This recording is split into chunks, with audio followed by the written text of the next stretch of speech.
say that age kills the fire inside of a man. That he hears death coming. He opens. 1, 2, 3. You gotta hit him with the old clap sync. All right, ladies and gentlemen, welcome back to the Rooftop Podcast episode.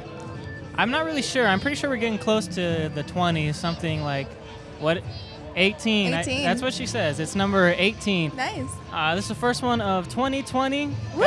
Got to bring in the Roaring 20s with Nydia Beats here, my special guest. She makes lo-fi beats. And why don't you tell people a little bit about yourself? Just let them know. Just let them know what you got going. Okay. So I'm Nydia. I'm born and raised here in Phoenix, Arizona. I've been producing for about a year. It's been a year since last October. So yeah, I mainly make lo-fi, some house music here and there. Yeah. All right, cool. And how did you actually get into making the beats? So it's funny. I used to go over to my friend's house, and in his shed is where he had his little studio, and I would just sit there and just watch him just sample beats and learning how to mess around with FL Studio. I learned it basically through watching him. I did mess around with FL Studio like 7-8 years ago. My stuff was garbage, so I've just taken the time this past year to just kind of like teach myself more and learn more. Nice. Did you have the actual version? You got that crack? Because I know FL Studio is pretty expensive. I don't think I am legally allowed to say. Okay. All right.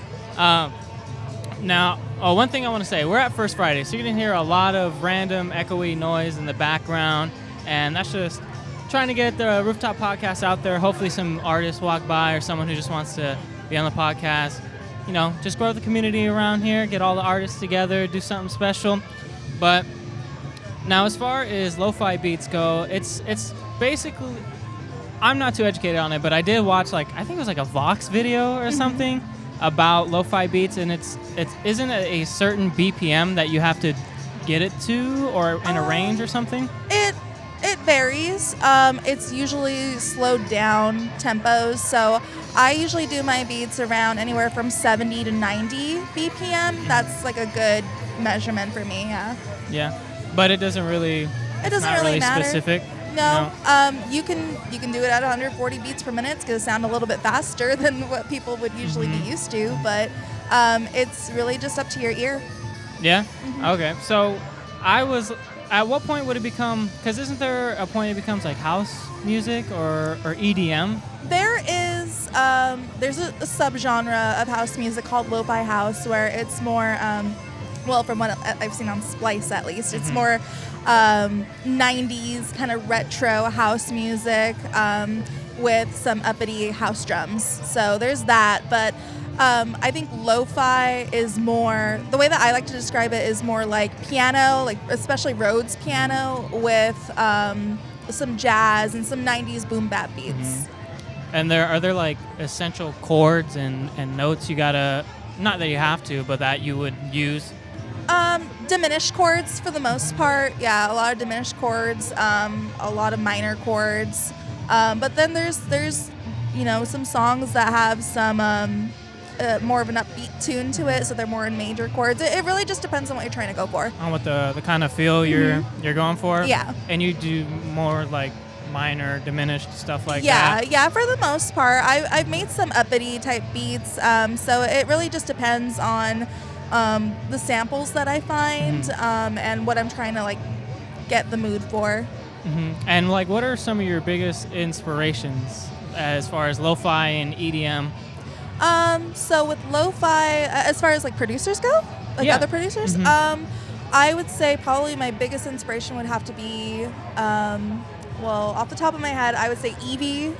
She's like the #1 lo-fi like female producer. They call her the queen of lo-fi. Tampa Beats, Ginseng. I like Clams Casino. He's a really great producer. So those are kind of like the producers that I kind of look up to.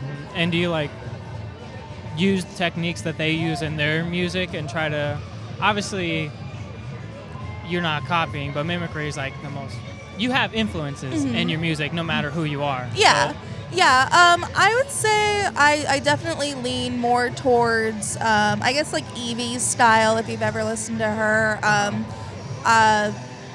Yeah. Okay. Do you know who Elijah Who is? I've heard of him, yes. Okay, because I don't know if you ever got into contact with Scaff. Scaff was on the, I think it was like 15th episode. The Lazy Crew, whatever. He raps, I think I told you, he raps over lo-fi and stuff. Yeah, I did get in contact with him, yeah. Oh, okay, yeah, because I actually saw him I saw him post like your performance on his Instagram story. Yeah, he was there. I was like, oh, that's pretty dope. We're getting people together. But he rapped over an Elijah Who song. I think over a few of them actually. But that's what I was saying. He didn't want to pay $500 a beat, and that's why you guys got anything working, or you just? So I'm, I like to say I'm signed but not contracted to a label. There's no contracts really. It's all just based on trust. And we actually got hit up by Little B on Twitter. And we all kind of thought of it as like a joke. Like, no disrespect to Little B, but he can be a bit of a troll. So we, the head of, the guy that runs the label hit him up and was just like, hey, like, would you be interested in doing like a lo-fi collab with us and like feature some verses on it? And he was like, yeah. And then when it came to payment, we asked, we were all gonna chip in like $50, $100 so that we could do it. And the minute we said, hey, would you be okay with 50? What's your price range? Like, he just completely dropped out. And we were like, okay, that's fine. But no, right now what I'm working on, what I plan to release in probably the summer is I'm doing a huge collab tape. So I've asked a whole bunch of my friends from Facebook and on Twitter, like, hey, I'm trying to do like this huge collab tape called Nydia and Friends, and just send me beats, send me stuff to work with, and we'll collab, and then I'll just put it all out on this album in like May. And it'll be like just a bunch of your friends and stuff. That's awesome. That's what it's about. Getting the community together. Yeah. If you want to find her, by the way, it's Nydia on Spotify, and what else are you on? I'm on Apple Music. My Apple Music profile is a little bit messed up right now because there's this other artist called Nydia Caro, or I think Nydia Rojas. She's a Mexican singer. Yeah. So I think my stuff is mixed in with hers. But yeah, it's Nydia on Apple Music, Spotify, and then Nydia Beats on SoundCloud and Instagram. All right. Awesome. And you said you had a problem with your label. Your label's Lazy Tree? Yeah, Lazy Tree Records. Yeah, no, not that we had a problem, with trying to get Lil B to work with us. Oh, that was the thing? Yeah, that was the thing. And you said the label's based mostly on trust, you said, right? Yeah, so basically, the guy that runs it, Jack Dean, brilliant, amazing guy, he has basically told us from the jump, like, hey, you own your masters, you own your own work, I don't want any of that responsibility. So with Lazy Tree, it's kind of just like, we work together. We're more of a collective than a label, really. But yeah, I saw that on like the Instagram page. It's collective, not label. Yeah, okay. Yeah. We're more of a collective. But we basically whatever we want to push out, we send it to Jack. He sends it to our distributor. We actually just got a deal with Dashco, who is another distributor, kind of similar to DistroKid, and. Apparently they're very fond of me. They like my music, which I'm grateful for. But yeah, so we send our music to him. He uploads it for us. We get our splits done, so he gets a little bit of money too, and we get a little bit of money. But yeah, there's no contracts, which is really nice. There's a lot of lo-fi artists that unfortunately have gotten pretty effed over by some some underground labels that aren't really looking for their best, looking out for their best interests, and lock them into this deal. It's like 5-10 years. Yeah. You can't leave, and if you do, like your music is ours, and it's just it's crazy. I think it's like that with not only lo-fi, but a lot of music industry. Yeah. It's really predatory. Yeah. Not even for, especially small people, because they really don't know. They don't have a manager that's really smart, or they don't have the wits themselves to know what they're signing, and they just get taken advantage of. Yeah, exactly. That's why I always recommend, if you ever get contacted by a label and they want you to sign a contract, take the time, take the money to save up to get a lawyer to read it over with you, because you can get screwed over by some fine print that you didn't read, and it just ruins it for you. Yeah. And Lazy Tree, is there? I don't know if there's anyone watching who would want to be signed to Lazy Tree or whatever. But how would you get into contact with Lazy Tree? So we're pretty full right now, but my okay. best advice for that would be do what I did and just hit up Jack Dean on Twitter and send him your stuff. And if he likes it and he vibes with you, then he'll get you in. Is it like an Arizona-based label? Oh no, Jack is in UK, so we're okay. kind of all over. There's a few of us that are in London and a little bit outside of the UK, and then there's a few of us that are across America. And as far as like the lo-fi, obviously there's a SoundCloud rapper on every street corner, but is there a bunch of lo-fi, or have you noticed that it's more a smaller community that it's harder to find people who can help you out, and you kind of have to just deep dive into the internet to see what's there is to learn? So recently, within the past few months, I have branched out and kind of gotten out of my internet bubble and my Twitter bubble, and I've reached out to artists here in Phoenix. A pretty big lo-fi collective. I mean, I guess their sound is the most similar to lo-fi would be Brunch Collect. I don't know if you've heard of them, but they're based here in Phoenix. I'm doing a show with them next Saturday, and they've been completely helpful to me. Like, they've been so welcoming. Unorthodox, he's one of the people that is putting on the show next week too. He's a part of their crew. He raps, so it's been out of all the people that I've met so far in the local Phoenix scene, they have been extremely helpful with putting me on shows and putting me out there and being supportive of me. Nice. Okay, cool. Because that's like the opposite of what I've heard from other people, but maybe that's just because it's a different scene. It's like the person I heard it from was in like the trap scene. So yeah, I'm sure that's really different. I would assume, just assuming the trap scene is probably a little bit more competitive because you have a lot more artists that are doing it. So there's probably more competition there than with the lo-fi scene where it's just like even on Twitter, like if you go on Twitter and you find the lo-fi scene on there, like a lot of people for the most part are very supportive and they're very caring. There's some beef here and there. Always gonna have some of that beef on Twitter. Yeah. But for the most part, everyone in the community has been, online, offline, they've been really supportive. Awesome. And so you started because you saw your friend in his shed. Was he like your mentor to teach you everything you know, or how'd you like, you got this whole machine now, how did you get to learning all these little buttons and stuff? So I had already learned a little bit about FL Studio myself when I was like 17, 18. I would make really shitty like piano covers of video game music on FL Studio with my MIDI controller, and it was just really bad. It was not mixed and mastered well at all.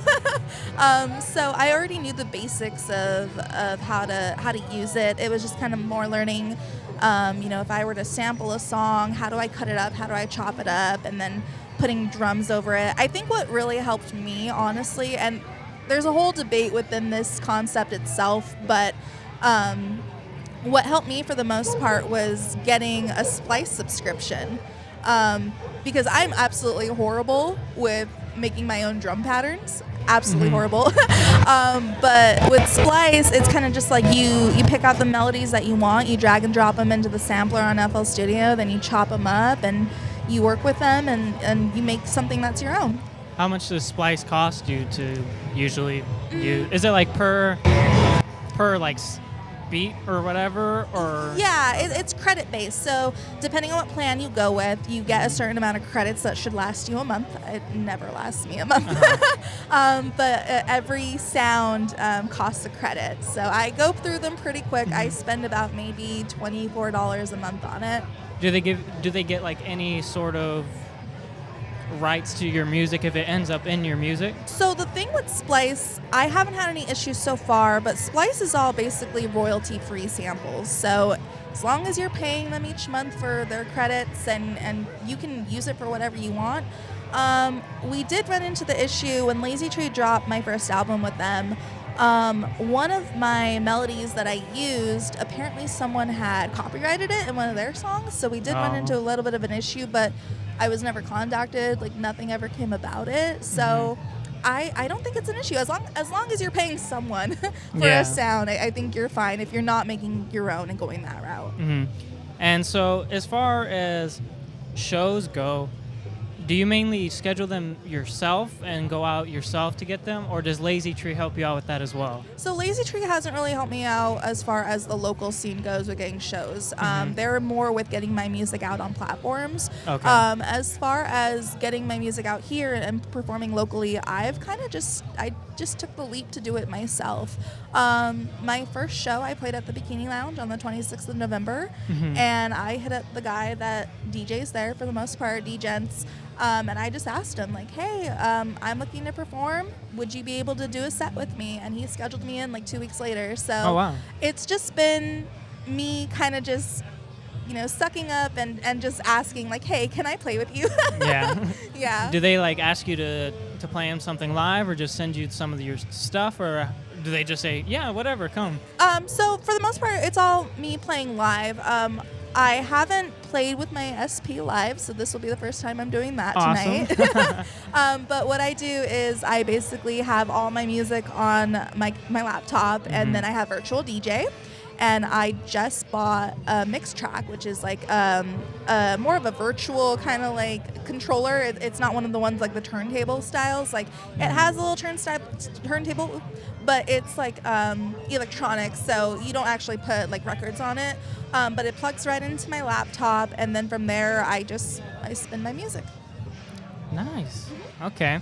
Now, I don't know how all this music stuff works, but so the SP, what's the difference between using that live and just spinning your music? Are you just like playing the music and then like, I'm really ignorant on this, No, if you fine. can tell. It's but fine. So with using my controller, it's more like my music is already, the song's already finished. So all I'm doing is I'm basically playing it into some speakers, and the DJ controller kind of just, I could do like effects on it. I can fade out from one song into another. So it's more for like party style DJing. With the SP, this has individual sounds on it that I have to kind of like put together. So I have like my drums on one, and then the melody on the other, and some effects and like vocals and things like that. So it's like, I have to time everything correctly. Yeah. But it's really not that difficult. I thought it was going to be a lot harder when I first got it. This was actually gifted to me. Oh, really? Yeah. So they're like $300 if you try to get them on like Amazon. They're ridiculous. But I thought it was going to take me a while to learn how to use it, but I picked it up really easily, which I'm pretty happy about. Freaking awesome, dude. So, oh God, sorry. It's fine. It's getting cold out is here. Getting cold. To be honest, I'm starting to shake a little bit. But you've had just one show, you said? I've played twice. Twice? Yeah. And okay, was your first or the second one your favorite? I know you told me not to have 4 beers before you go on the set one time, but did the show still go okay? Oh, so sorry. I played 3 shows. Oh, 3? So Okay. I think my second one was my favorite, and that was at Smooth Brew with Brunch Collect. We did a house show. I think as far as performing goes, so far, my favorite sets to do have to be house music. Just because seeing everyone get up and dance to your Up-tempo music and is, stuff. really up-tempo. Like, that's probably the best feeling. All right. Now, are you prepared to show the people what you are made of? I think I remember how everything is programmed, so I Okay. think so. Okay. Let me get this ready. All right. I'm gonna cut off these mics because I'm afraid it's gonna make that weird ass noise and thing. Okay, so go ahead. This is Nydia Beats on some lo-fi beats.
corner in your heart for me.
Let me turn us back up real quick.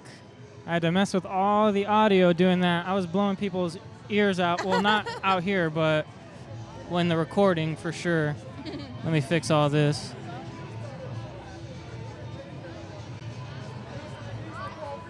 Can you hear me in here? Okay, cool. All right. So, wait, let me clap sync it again because the recording got weird. Okay. So, 1, 2, 3. Okay. So, sorry I blew out your ears for the first part, but I was doing the audio. I got it fixed for the last few performances. Well, that was Nydia live. I hope you guys all enjoyed it. That was awesome, dude. Thank That was you. awesome. I've never had live music on the podcast before. I really appreciate it. Yeah.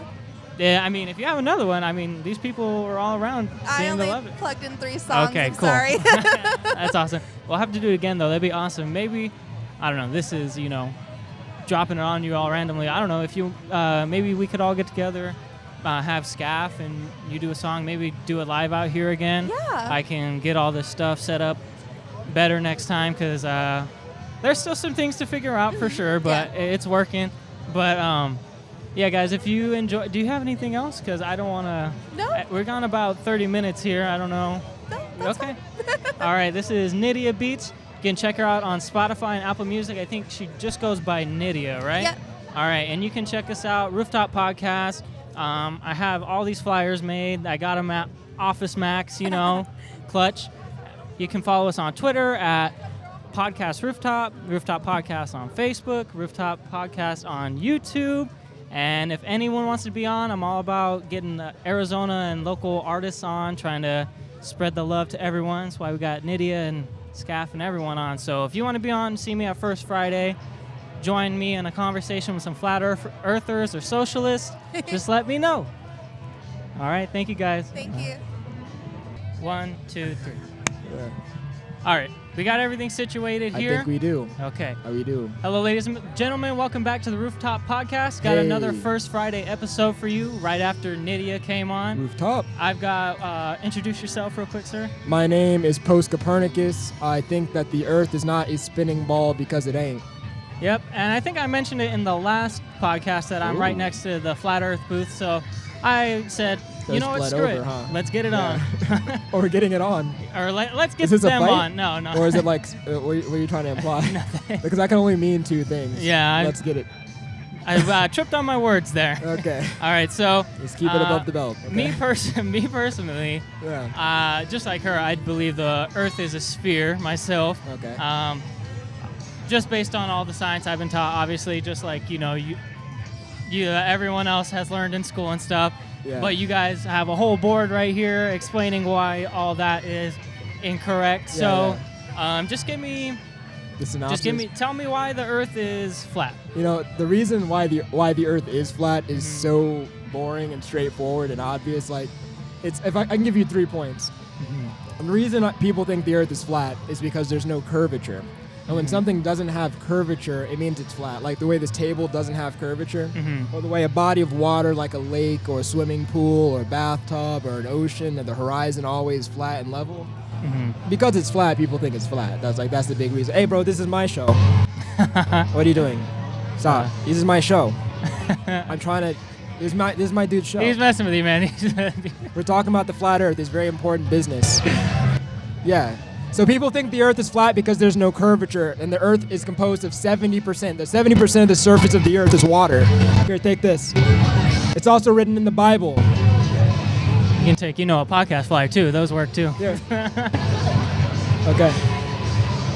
So because it's written in the Bible and because there's no curvature and there's no evidence of rotation or orbit, people think the Earth is flat. But that's like very straightforward. That's the meat and potatoes of the issue. What I found is that there's great diversity among the answers that people give when they're trying to explain why they think the Earth is a globe. That's the big question. Okay. And when that question's broached by a person who's never been challenged in that particular way, what often happens is that they start unpacking the beliefs that they have and realizing that they really have no responsibility in the formation of those beliefs in the first place, that they simply adopted what they were told when they were children. And then what was reinforced in the media and academia and other institutions over the course of their lives.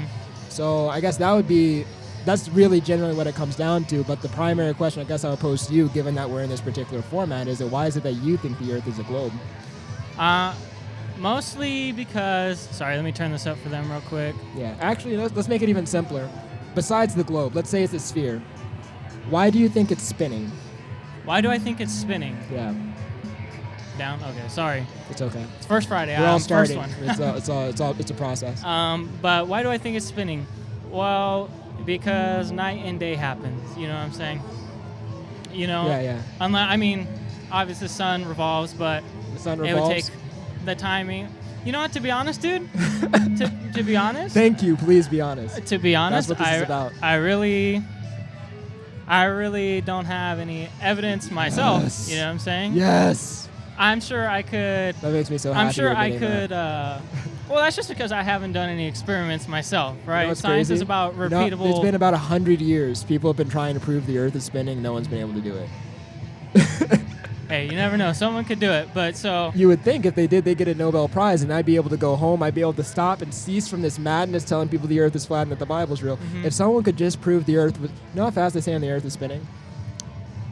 No, I don't. Okay. Does he have an idea of how big the Earth is? It's a lot of miles, and it's thousands of miles. There's more miles on my car. Let's than say I there is give on you the an Earth. allowance of 20,000 miles. How big is it? Like, give or take 20,000 miles. How big is it? I'm giving you a margin of error of 20,000 miles. 40,000 miles. The circumference of the Earth is 25,000 miles. I was in the range, right? I was in the range. Sort of. Just outside. Yeah. Okay, so the circumference of the Earth is 24,000 miles. So that means the Earth, a day is 24 hours. So you take 24 divided by 24,000, you get 1,000. The Earth is spinning at 1,000 miles an hour, give or take at the equator. Okay. So if the Earth is spinning at 1,000 miles an hour, and we're also going around the sun 66,600 miles an hour, they say. They can't prove it, they just say it. The Earth is going at these speeds. The big question, the fundamental question, why is it so obviously stationary, and why can't anyone prove it's spinning? And why does it appear that the sun is going around and not the Earth at all? Why is it that if I'm flying west to east, controlling for weather, it's exactly the same as going east to west? Why is that? Why does it seem as if it's stationary? So you're saying, like, why does it seem like we're not moving right now? Yeah, like if the Earth is spinning, why is it clearly not? That's the big question, isn't it? Yeah, that's a good. Yeah, it's like fair. imagine you have a girlfriend, Okay. and like you walk in and you just see her. She's just nude. I don't know you, but I know you. I think. Do I know you? Do I know you? No. Then why are you smiling at me so hard? Here, take a pamphlet. Oh, thank you. You got me tripped up. What's your name? What? Nice to meet you, Win. I'm Kyrie. I'm saying the Earth is flat. Okay, so it's like imagine you're talking to you come home, your girlfriend's at your place, you see her in bed with another dude, and she's clearly cheating on you. Okay. And you go, hey, why are you cheating on me? And she goes, I'm not cheating on you. I know I'm in bed with another dude, but I'm not cheating on you. And then you go, well, if you're not cheating on me, why is it so clear that you are cheating on me? that's the same question when it comes to the Earth spinning. If the Earth is spinning, why is it so clearly not spinning? Okay. And why can't anyone prove it is? It is spinning. You know what I'm Okay. saying? And so. Yeah, you get it. The default assumption should be that it's not spinning. Yes, I get that. Yeah. Okay, but a lot of things are deeper than they seem, right? What? Like what?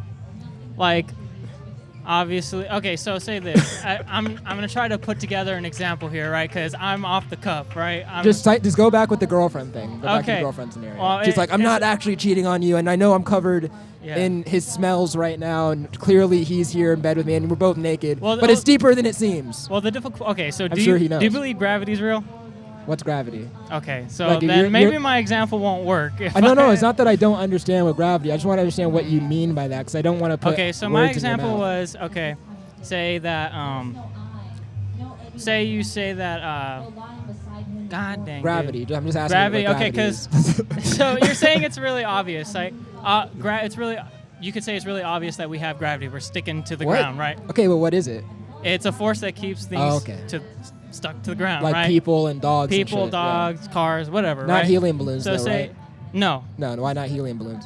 I couldn't tell you. I'm not the scientist, but I'm trying to get this example. Okay, get to your Okay, example. so Yeah. say it's obvious gravity is real, right? No, it's Everything's not. sticking to the ground. No, okay, that's made up. And then you see the water. yeah. You have a water droplet, put it like a little, the straw, little paper that comes around a straw, and the water travels up the straw. Yeah. Wouldn't you have to go a little deeper into that than to say gravity? Yeah, I mean, if you believe in gravity, you're going to have a hard time explaining a lot of those things. You're going to have a hard time explaining. If you think that there's a force that adheres kangaroos to the bottom of a ball spinning at 1,000 miles an hour called gravity, which is either it's either a force created by mass by virtue of mass, or it is a curvature in space-time induced by mass that draws objects closer to the center mass of. It's just Einsteinian Jewish nonsense if you want to parse all this stuff out. Huh. But I'm not, and you don't care about it because you don't know what I'm talking about. And even if I went into classical Newtonian physics, you wouldn't know what I'm talking about. Yeah, no, I'm and not. your audience doesn't care. I'm not But long story qualified. short, right. So long story short, gravity is a theory made up by some occultist named Isaac Newton in order to explain how kangaroos miraculously adhere to the bottom of a ball that's spinning at 1,000 miles an hour, even though we know in common sense terms, if you put anything on the bottom of a ball, it'll fall off, especially if you spin it at 1,000 miles an hour. So gravity is everyone, you see an object, right? Uh-huh. You see it fall. Everyone assumes that there's some force pulling it down, like Yeah. a magnetic type force, like gravity. Okay, but why doesn't gravity work on helium balloons or smoke or anything less dense than air? Why is it that if you go to the bottom of a swimming pool, or if you put like thank you, whatever this is. Oh, those are the flyers for my podcast. Okay. Check out his podcast. It's phenomenal. I'm on it. Yeah, even though you're already watching it, go ahead and check it out. This is very meta. Yeah. It's very meta. So keep watching it. Yeah, that's awesome. You're learning Keep about flat listening. Earth. You can Yeah. decide for yourself. He's Yes. giving you the evidence. You really can't. You can go into a state of denial after this, or you can just accept the Earth is flat. Okay. So gravity. Gravity doesn't work on helium balloons. If you put a ball on the bottom of a swimming pool and then let it come back up, it's gonna accelerate upward because it's less dense than water. So the only formula, So why doesn't the balloon leave the I atmosphere? just want to establish a principle. Oh, The sorry. only theory you need to establish is that things, when in a fluid medium, objects sink when they are more dense than the fluid medium in which they're suspended, or they accelerate upward. They accelerate upward when they're less dense than the fluid medium in which they're suspended. It's just density and buoyancy. Gravity is made up. You can't prove that objects exert forces on mass by virtue of mass. It's just nonsense, and no one's been able to experimentally prove it, which is the big point. Which is why reasonable people have rejected this gravitational theory. And so as far as the helium balloon goes, right? So the reason it floats is because helium's lighter than air, and so it lifts it Yeah, up it's to a less dense, certain right, point, yeah. right? Mhm. Okay, so then once it loses a certain amount of helium, it does come back down. Yeah, what happens when it loses? When it loses a certain amount of helium? What happens to it? Does it become more and more approximate to the density of the air surrounding it? Yes. Well, there you go. There's the theory's sound. It's just density and buoyancy. Bam! Yeah, I've been doing this for so long, like I can't lose it. Yeah, he told me that you were the good this is guy to great. talk And to. it's also factual when I'm telling you. I'm telling you this because it's true. And when you find out this is true, you find out if you've been lied to by pretty much everyone in the world. You've been lied to by your teachers on accident. They didn't know any better. They're stupid. I know a lot of teachers. They're not that smart. They just have a job. They're just they're mostly day school. Anyway, they're daycare providers. But yeah, you've been lied to by your government, world government overall. You've been lied to by there's essentially a giant agenda to make it very difficult for people to understand the Bible, understand that they're created by God in a created system, which is the center of all of existence. And they try to get us to believe that we're some arbitrary speck of in an arbitrary corner in a stupid cosmic accident.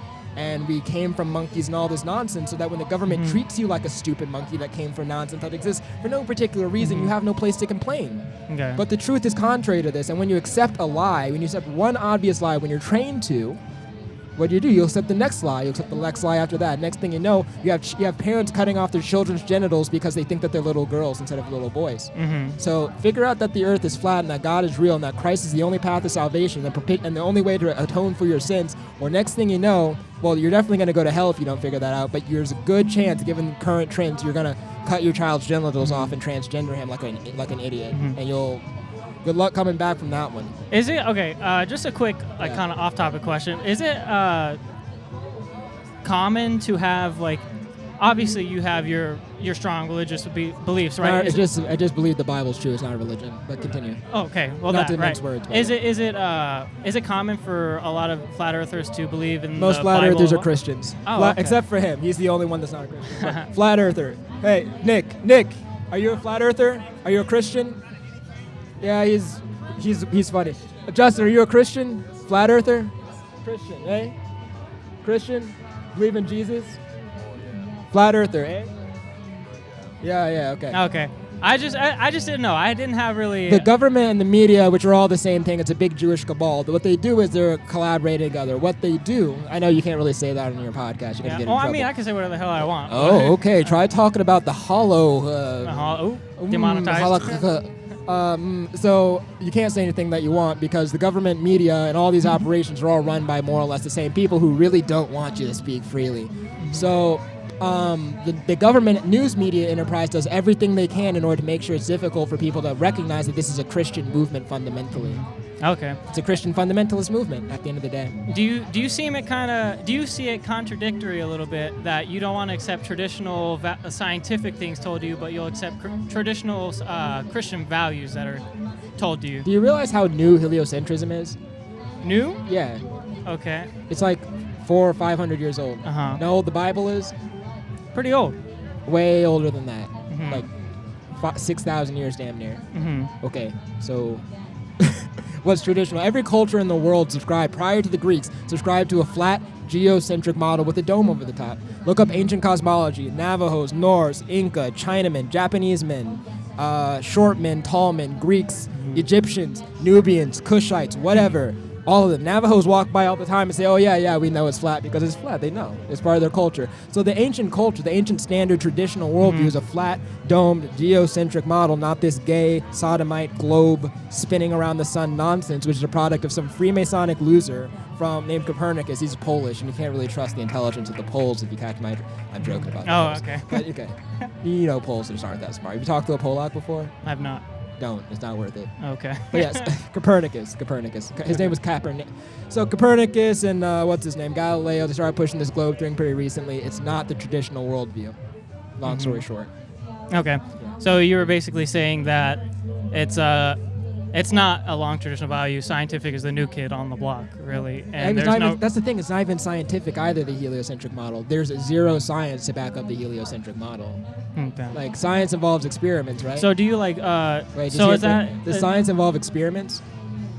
Yes. What experiment proves to you the Earth is a spinning ball? Or spinning at all? What experiment proved to you the sun's the center of the cosmos? No, it's okay. I'll just answer for you now. Okay. Okay. So, it's not scientific. Long story short. You get it? You got it. Okay. Based. So that is that like the only scientific theory that you don't subscribe to, or do you like not subscribe to most? You can't really have... There's no need for an evolutionary model to explain how things got there if you know the Earth is flat. It's so God like made them. Evolution and heliocentric? Evolution, injecting children with mercury and fetal cells being a good idea. The idea that you're born gay, the idea that there's a gazillion genders. I'm not even sure that's a scientific opinion, but people are pushing this idea. Yeah, I don't know. The idea that it's healthy to engage in sodomy and push sodomy on children, I reject that. I guess that's an idea that's considered scientific now. Okay. All right. I get what you're saying. Yeah. Oh, I don't think that you can cook 6 million cookies in German ovens between the years. I don't think that's possible. Right. I think that's mathematically. It's given the limited ovens that they had, and there's no plan established by the Nazis to exterminate the Jubals, the small hats, and it's probably just a big Hollywood deception. That's what I'm saying. Just gotta look into it, man. Look up Ernst Zundel, a Jubal man named David Cole. He made a documentary called David Cole Goes to Auschwitz. Auschwitz. He goes to this place and he proves. Is this like broadcasting loud audio out there? Can they hear what I'm saying? I think they can. Oh, based. Okay, yeah. So it's called David Cole Goes to Auschwitz, and he proves that it's just all a big hoax. You couldn't possibly use those as homicidal gas chambers. Okay, so. Or whatever the hell you got. So those are basically your beliefs and and how or what proves that the Earth is flat and what lack of curvature, lack of motion. Yeah. Okay. It being flat and stationary. Now, how do you come about to become a flat earther? Like, did you walk by on First Friday and they had a sign like this, or? I just started looking into the Bible, 9/11, Pizzagate, a lot of other stuff. I started bringing it up to my family. My mom actually hit me up because she was getting woke to this stuff as I was telling her. She's like, "Hey, you look at the flat Earth." I said, "No, that's retarded." And then I was like, "I can't do that because people are saying what I'm thinking is retarded." So I got to look. So I looked into it. It turned out the Earth was flat. I founded the first decentralized space agency actually first before I even did that. And then I started questioning the globe when I was doing that because we put up a camera 100,000 feet and there was no curve. So it's like, all right, so how about we put up a normal camera without a fisheye lens? My team was like, no, we can't do that. Then I got really suspicious. So it's a lot of stuff. A lot of things compounded to lead to this conclusion. How long you been a flat earther for? Like 3 years, man. 3 years? 3 best years of my life. Yeah? What? Yeah. How's it changed your life? I mean, I'm on the most prestigious podcast on First Hell Friday. yeah, Rooftop Podcast. Rooftop! Yep. To the top we go. All right. Yeah. Yeah, I'd say that's the biggest one. And I've gotten to preach the gospel to hundreds of people, and many of whom, I'd say at least a few of whom, have come to Christ as a result thereof. Of becoming a flat earther and then you bringing Christ to them? Or? Oh, yeah, they figure it out. Oh, okay. Yeah. Right. If you become a flat earther, you better come to Christ. All right. Now, it's a little shorter one, but is there anything else you'd like to let the people know about the flat earth, or any last words you got to convince them? The earth is flat. Jesus Christ is the Son of God. He was born of a virgin. He lived a sinless life. He was crucified for the sins of mankind and resurrected in 3 days. And if you don't accept him as your Lord and Savior, you will go to hell. Okay, you heard it first on the Rooftop Podcast. Do that. And stop dilly-dallying. Stop playing around with your salvation. This is an eternal life issue. And this was the Rooftop Podcast on First Friday with the Flat Earther group here. And Shalom. Do you have anything that you want them to find you on, like Twitter or something? Yeah, hit us up on Page One Ministry. Page One Ministry. That's on again, maybe zoom in. I don't know. Page One Ministry on Instagram. We're most active on that. YouTube eventually, I suppose. Twitter sucks. So hit us up on Instagram. All right. DMs. And that's where you can find him if he's convinced you or you have any questions. You decide for yourself. We'll see you in the next episode.